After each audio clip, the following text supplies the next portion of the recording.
Welcome back to The Revolution on the TYT Network. I'm your host, Cenk Uygur.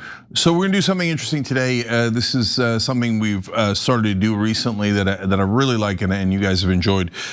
So today we are going to talk to two of the folks running for Senate in Illinois. So there's three major candidates, Robin Kelly, who's gonna join us first, Juliana Stratton, and Raja Krishnamurthy. But Krishnamurthy has decided not to join us, so he's apparently doesn't want your vote. So that's interesting and you should take note of that. And they're looking to replace Dick Durbin. So we're going to do the same format we've done before in Iowa. We're gonna do 20 minutes for each of the candidates, ask them very similar questions. And obviously then you guys can make up your mind in a way that is relatively fair and objective. All right, joining me first is US Representative Robin Kelly, running for Senate in Illinois. Welcome to the show. Thank you so much. Well, no problem. Okay, I'm gonna ask a little lighter questions at the end. That'll be a little bit fun. But first, we start with serious questions, very important ones. This is kind of a plain spoken one, which is, how do we know that we can trust you if you get the Senate seat? I would ask you to look at my past record. I've worked on every level of government, local, state, county, and now the federal government for 13 years. And I walk, my talk. I do what I say I'm gonna do. My staff is very responsive and respectful to things that I demand. And that's what I would ask you to look at what I've done before. Talk to people, talk to my constituents, talk to my mayors and people that have worked with me, that you can trust me, that I'm not going to promise more than I can promise. And I'm gonna do, if at all possible, what I say I'm going to do. Yeah, so Representative Kelly, what is something that you really wanted to get done in politics that you think you did get accomplished? That I did well. I have a huge healthcare portfolio and the work is not done yet. I'm not saying that, but I'm the one that brought the issue of maternal mortality and morbidity to Congress. Too many women die in the United States, period. And too many Black women die, 3 to 1 times white women. And I was able to extend the postpartum coverage period from 60 days to a year. And I know that absolutely saves lives. I've done work around gun violence too. That's what I ran on. And we passed the first bill in 30 years, the Bipartisan Safer Communities Act. And my part of that was the trafficking, because people always talk about Chicago has the toughest gun laws, but look at all the shootings. But if no one else around you has tough gun laws like Indiana, Wisconsin, Kentucky. So my part of it was the trafficking, and I was proud to be able to get that passed. Still more work to do, not saying that it's not, but we've made some steps. Yeah, okay, so now let's get to some funding issues. So we understand that, obviously 94% of Congress is taking money from the Israeli lobby at some point, but I wanted to see, number one, have you taken money from AIPAC in the past? And number two, what is your current stance? I have taken money from the portal of AIPAC. I think AIPAC may have given me, I don't know, $3,000 a while ago, but I didn't know that this until last year, that there's a portal. So people that have known me even before I came to Congress, they put money through that portal. But I did announce that I would not take any more money from AIPAC. Not that they've ever given me a lot of money, but no, I don't take any money from AIPAC. Any other Israeli lobby group that you take money from? No, I don't think I've ever gotten any money from anybody. Okay, and how about corporate PAC money? What's your stance on that? I do take corporate PAC money, but again, I tell people, check the record. I know who put me in office, and it's my constituents, and that's how I vote, no matter who gives me money. And, like I'd say, if someone gives me $1,000 or $2,500, that is not gonna sway me from what I think is the right thing to do. Again, I know why I'm there. I know who I serve and who puts me in office, and that's who I work for.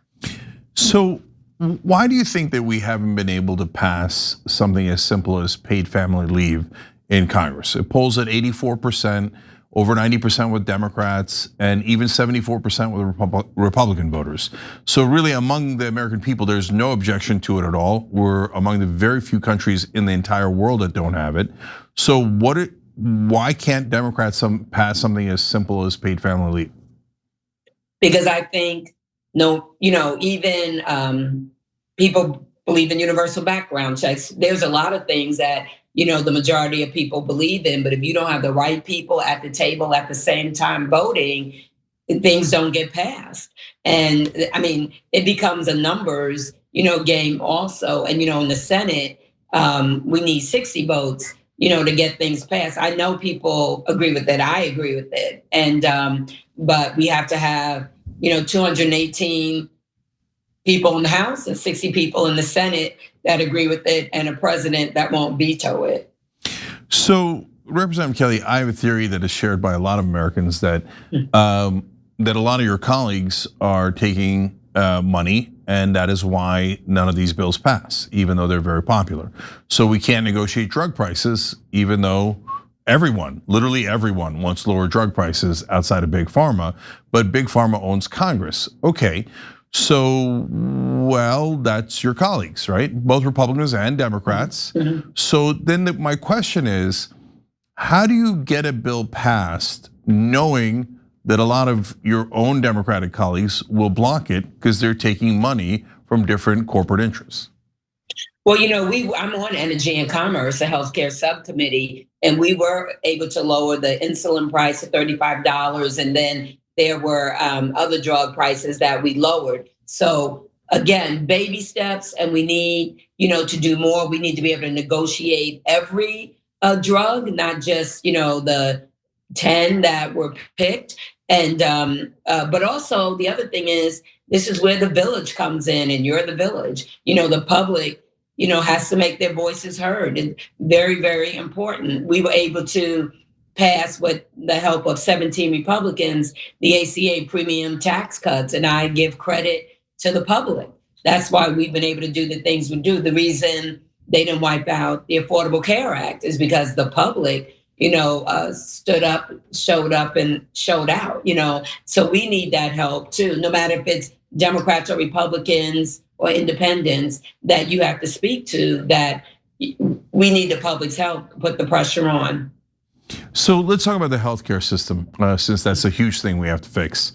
So let's start with, what do you think is the right fix for the healthcare system?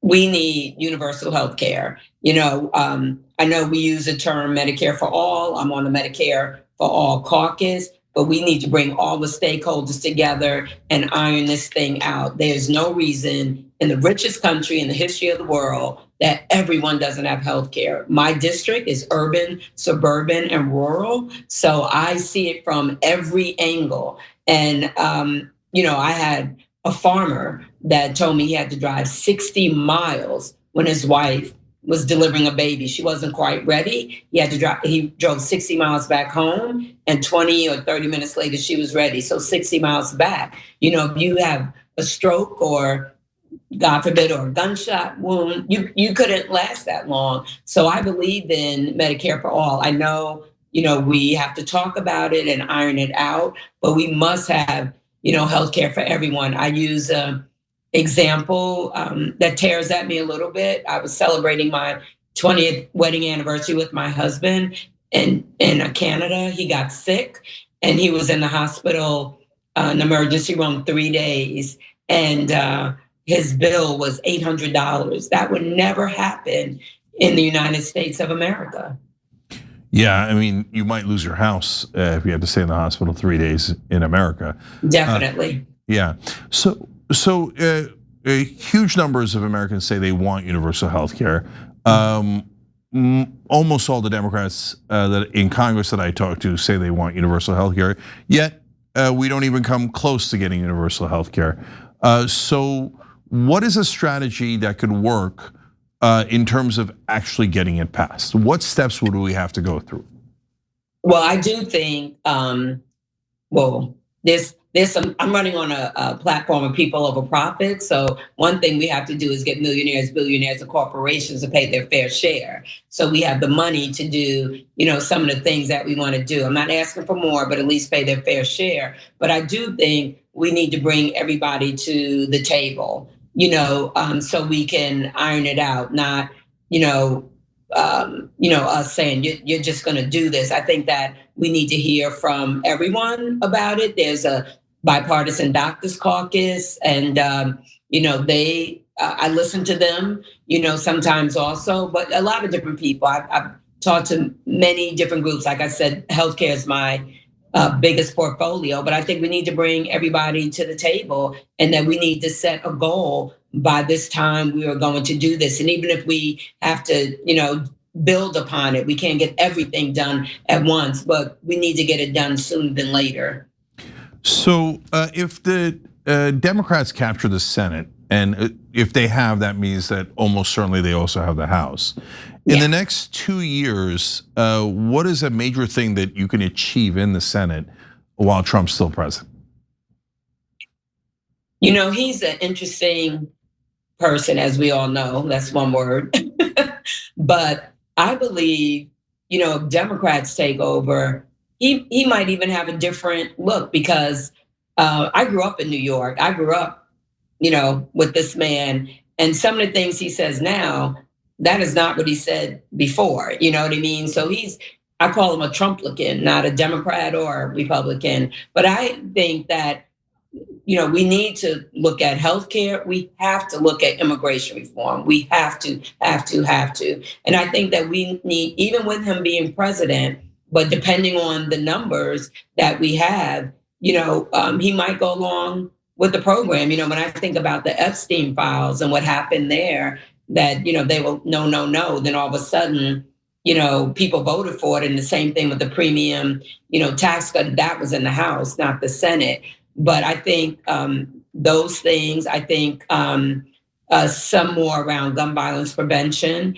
And also the other thing, I'm naming a lot of things, but also building back the Inflation Reduction Act, because, he paused a lot of the projects, and that was the biggest investment in the environment. And I think we can build back some of those things too. I think when he doesn't have his army around him, with Repubs on both sides, I don't think he'll be so big and bad.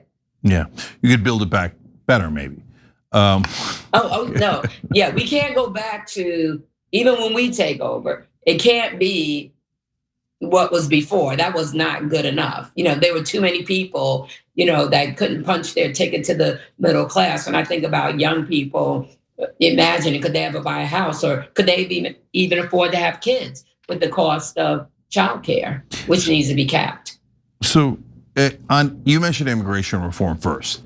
So that's another one where there was a group of 14 compromise a million years ago. I didn't like it because they were basically had to be indentured servants for 14 years. But even that, they said, was too lenient, right? A pathway to citizenship that takes 14 long years, right? So now that's totally dead.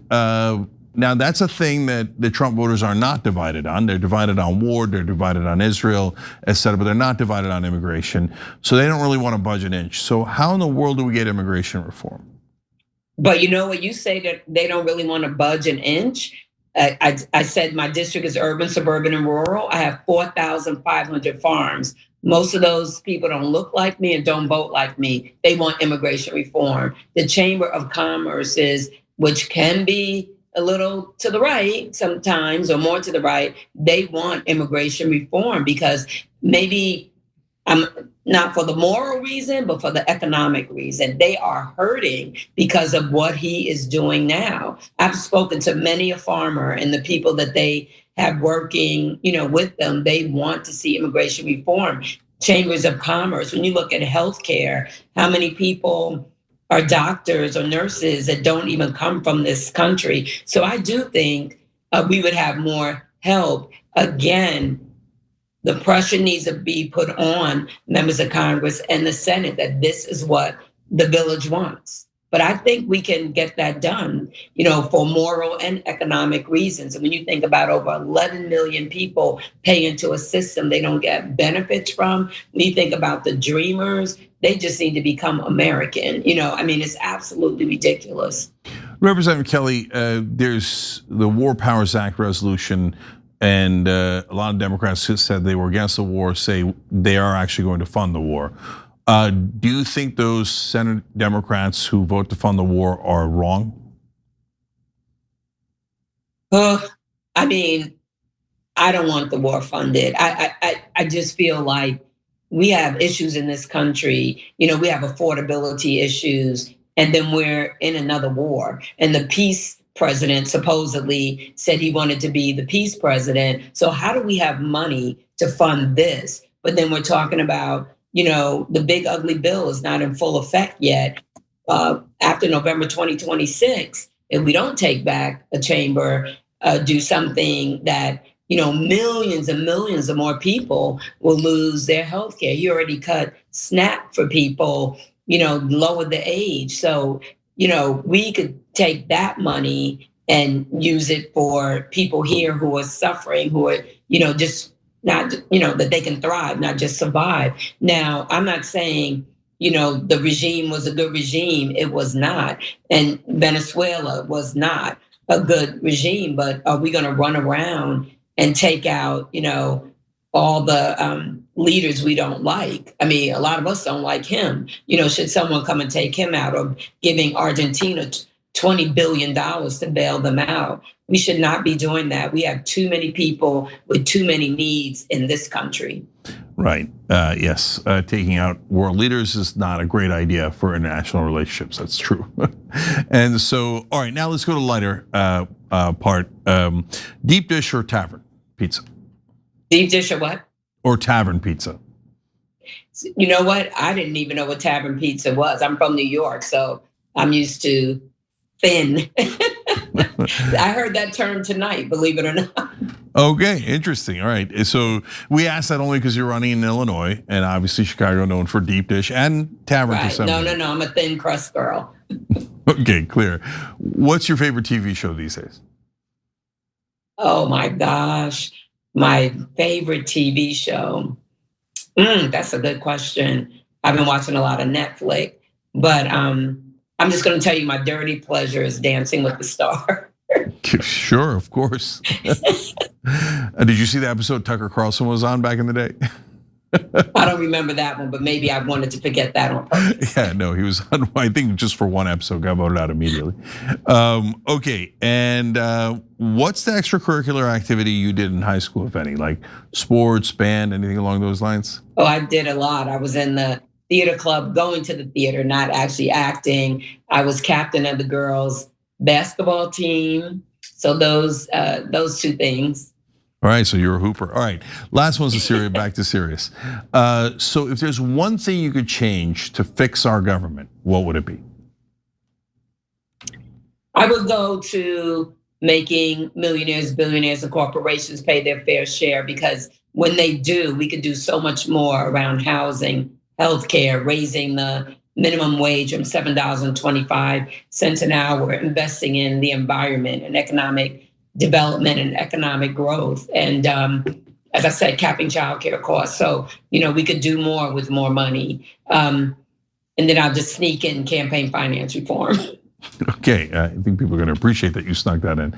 Okay, Representative Robin Kelly running for Senate in Illinois to replace Dick Durbin. Thank you so much for joining us on TYT. Really appreciate it. Thank you so much for having me. I really appreciate it, and have a good night. You too.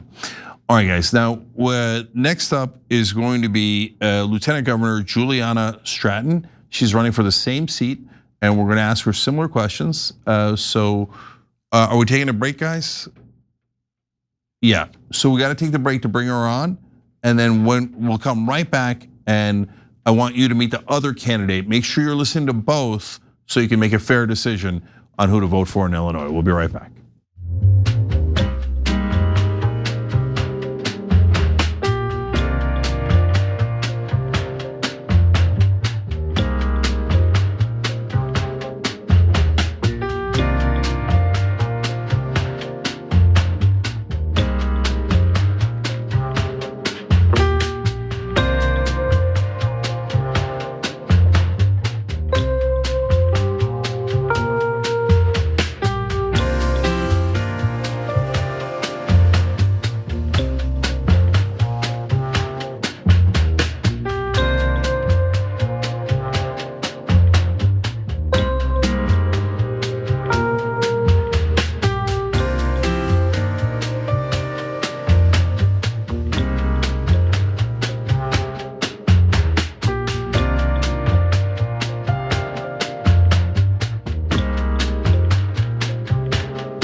are having conversations with candidates running for Dick Durbin's seat.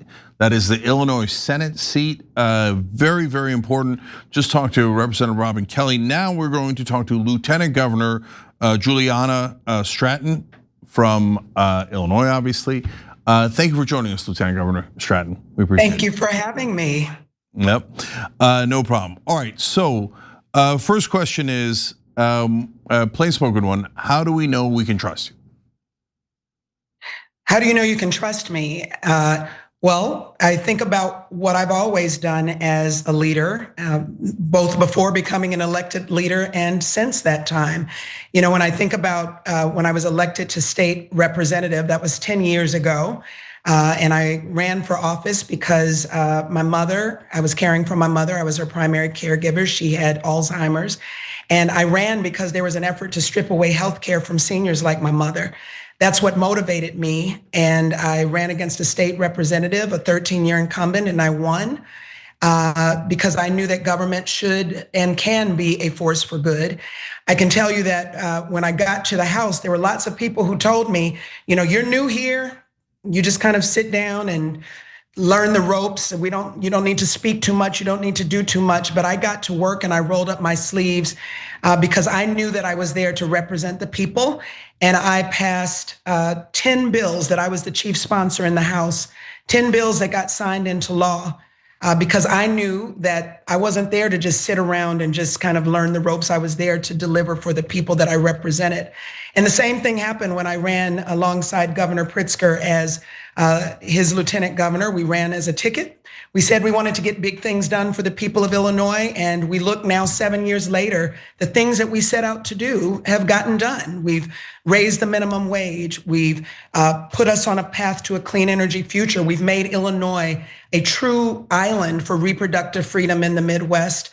We've passed common sense gun legislation, including an assault weapons ban, and we've created thousands of jobs. So that's an example of not just talking the talk, but walking the walk. It's what I want to do in Washington, D.C. In fact, I always say that I want to take the Illinois blueprint with me to Washington to get things done for the people. Okay, so the next question is going to make you choose, because what I was going to ask you is, what is something that you got into politics for that you think you might have accomplished? You gave us a list of that to some degree just now. So of those, maybe the way to ask it is, which one are you most proud of? Oh, well, I mean, there's several things that I'm very proud of. One that I'll speak of in particular is the birth equity initiative, which I led. You know, I called the governor a couple of years ago and said in 2024 and just said, I'm really proud of what we've done to protect reproductive freedom in our state, but Black women are still dying at a rate that's 3 times that of our white counterparts. And I said, we need to do something about this. And to his credit, he said, absolutely. And so I was able to lead what is called the Birth Equity Initiative in our state. And I did that recognizing my own experience as a Black woman, being the mother of 4 daughters and hearing from my daughters about, just some of their own concerns and the fears of their friends of giving birth in a system that wasn't always built for them. And so I gathered a group of Black women, doulas and midwives, and we had a wonderful conversation about how they are on the ground. They know how to shift this system, how to provide more care that's needed. And because of my leadership here in Illinois, now doulas and midwives and lactation consultants are covered whether you have private insurance or Medicaid.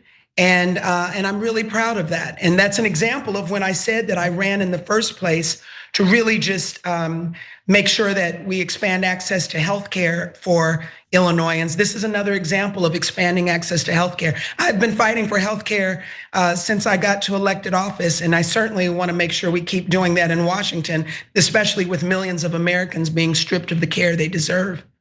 Okay, so I want to come back to healthcare in a minute, but first, now we understand that a significant percentage of politicians in this country and legislators have taken money from AIPAC or the Israeli lobby before, obviously a hot issue now. So have you taken money from AIPAC before, and what is your current stance? I've never gotten money from the PAC. I'm certainly proud to have a broad coalition of individual supporters, and my focus is really on making sure that there's a real path to sustained peace in the region and a two-state solution. As I've said over and over again, I don't believe that either Donald Trump or Prime Minister Netanyahu share those same goals and are working with the best intentions to move us toward that goal. And so would you take money from the Israeli lobby at this point or no? Well, as I said, I'm continuing to build a broad coalition, but I haven't gotten any money from the PAC. Okay. How about corporate PAC money? Do you take that? I do not. I've made the commitment not to accept one single dime of corporate PAC money in this race, and I'm the only candidate who has made that commitment. Did you take it in the past? I believe that so first of all, in this race, I have not taken any corporate PAC money, but before when I served ran for state representative a number of years ago, but I can't use any of that money in this race, any state money in this race. Yeah, okay, that makes sense. And if I can just say, one of the reasons why I made that commitment is because when people look at what's happening in Washington, D.C., they really do believe, at least what I'm hearing from people every single day, is that they feel really fed up with the fact that it seems like corporate special interest get the red carpet rolled out for them, and that the people in Washington forget who they really were elected to represent. And it was important for me to make a strong stance that I'm not going to accept corporate PAC money, and I'm going to fight for campaign finance reform, which is why I'm the only candidate that was endorsed by End Citizens United. So I want to see us end Citizens United. I want to get corporate PAC money out of politics and fight for campaign finance reform, which I will do when I get to Washington. And I also want to put an end to congressional stock trading. So let's stay on that topic. There's many laws that are very popular in the country. One example is paid family leave. It polls at 84%. In fact, I often ask on the show, do we really live in a democracy if you can't pass a bill that's at 84%? So now the Democrats have not been able to pass it when they're in charge either. And so when it comes to certain issues, that's an obvious one that's very popular. Another one is negotiating drug prices at over 90% in popularity, and yet somehow magically the Democrats can't pass it either. So obviously money has an enormous effect in Washington. So if you're in the Senate, how do you get around that fact? Because it's not just Republicans, it'll also be some of your Democratic colleagues taking money from drug companies, et cetera. So how do you get a bill passed in that environment? Well, that goes back to what I just said of what people are so frustrated with right now. It is an environment that seems to reward people who take corporate, PAC money, and I think it leads us to see a government that doesn't have political courage. And I always say that my role as a senator will be to pass common sense legislation. It will be to use my bully pulpit to speak out and hold this administration accountable and speak about the issues that matter to people. But my role will also be to push our party to be bold, to be courageous, because that's what people are looking for. We've here in the city of Chicago and the state of Illinois, we've been looking at what's happening with Operation Midway Blitz for several months in the city of Chicago and the state of Illinois.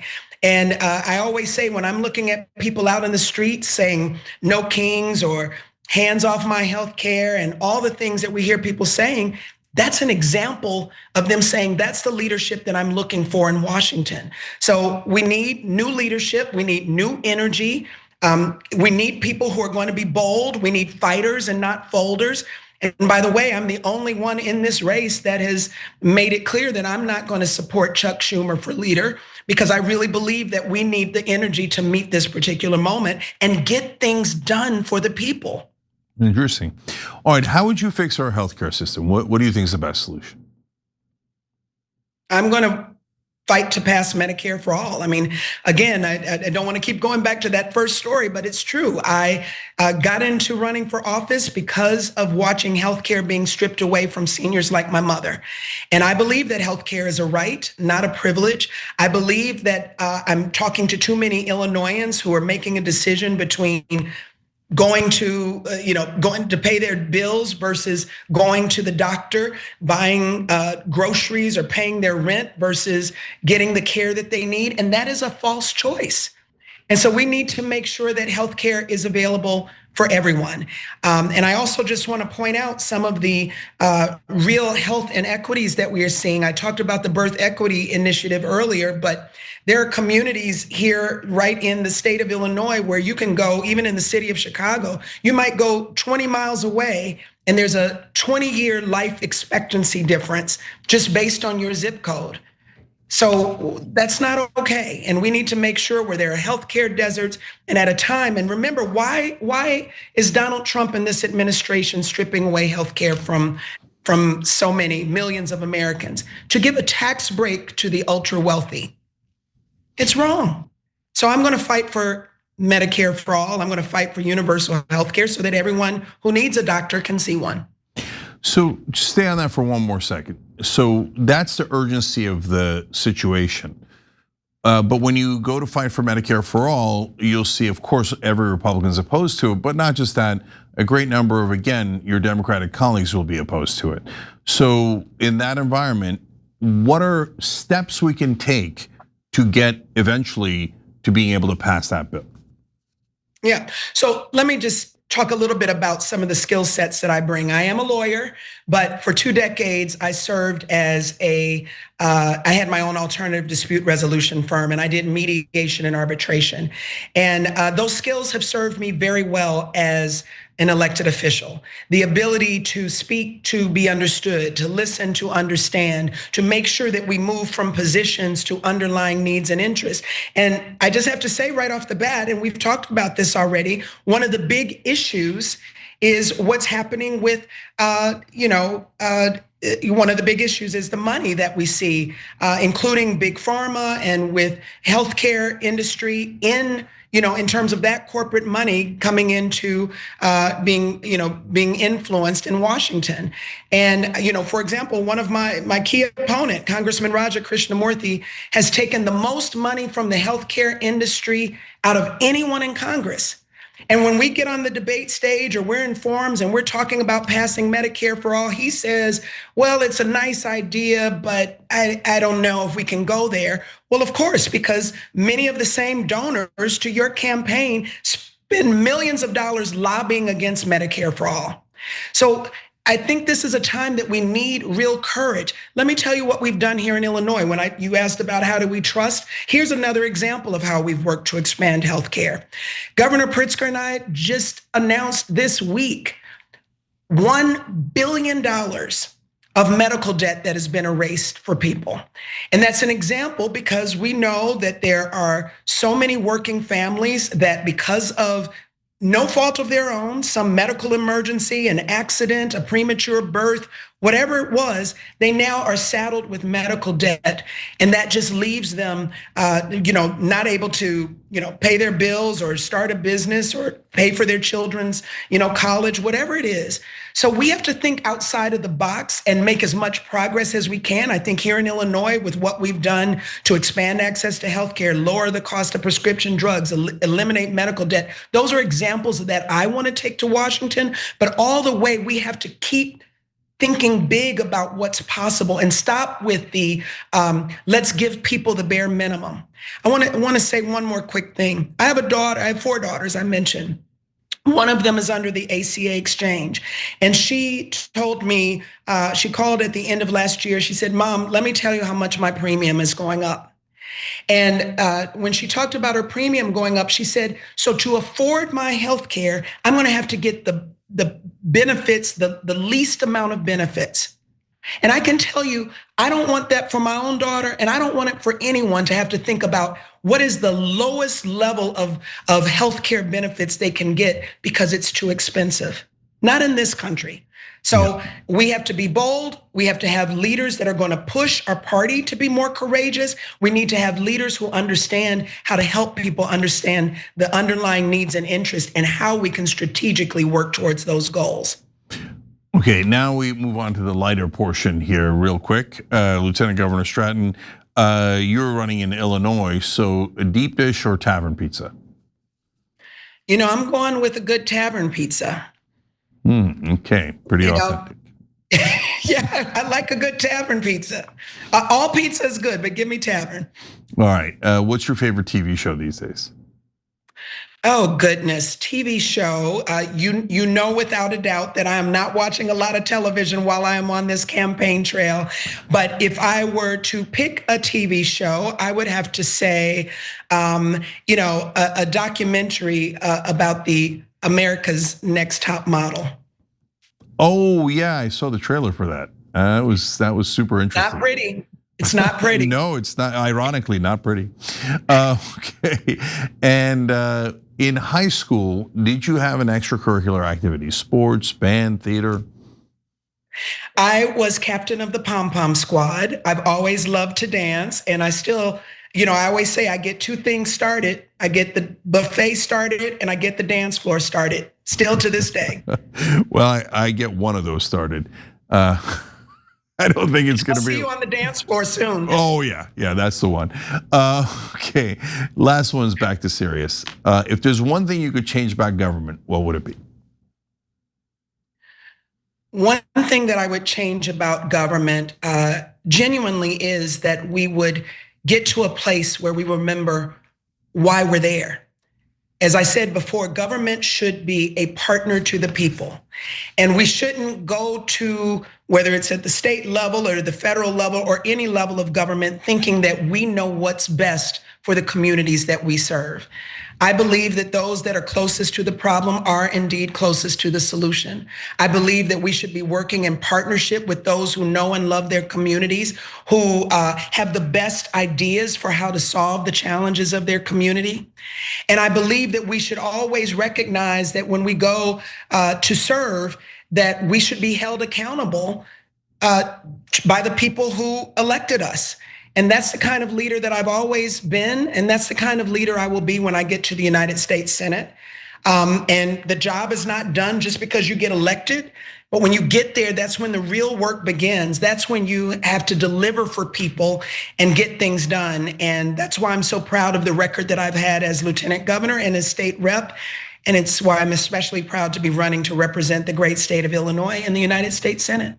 All right, Lieutenant Governor Juliana Stratton, running for the Senate seat in Illinois. It's open now because Dick Durbin's retiring.